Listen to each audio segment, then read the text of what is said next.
Magandang gabi po sa lahat. Marami pong nabago sa buhay ko sa panahon na ako ay nang makilala ko ang Panginoon, sapagkat dito parang ibig sabihin laging may nakatingin sa iyo.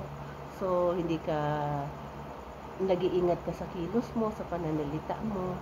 Yun yung mga nabago sa akin initially.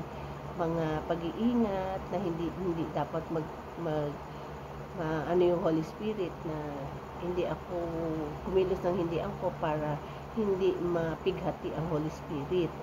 So, yun yung mga unang-una kong naaano sa sarili ko, napapansin.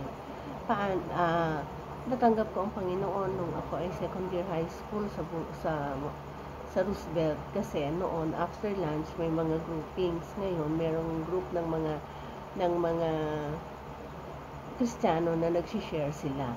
So doon po, ang mga pagbabago sa buhay ko is that, yun nga, yung hindi ka na nag-iingat ka sa mga sasabihin mo, pakikisama mo, kasi dala-dala mo na ang Panginoon.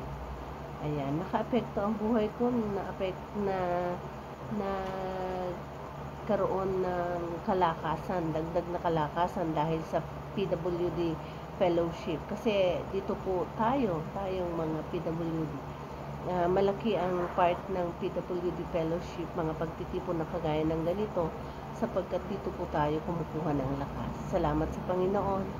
Salamat sa Panginoon sa buhay ni Brother Mark, at happy 5th year na ba? Happy anniversary sa ating PWD ministry. More of God's word sa atin po. Salamat sa Panginoon.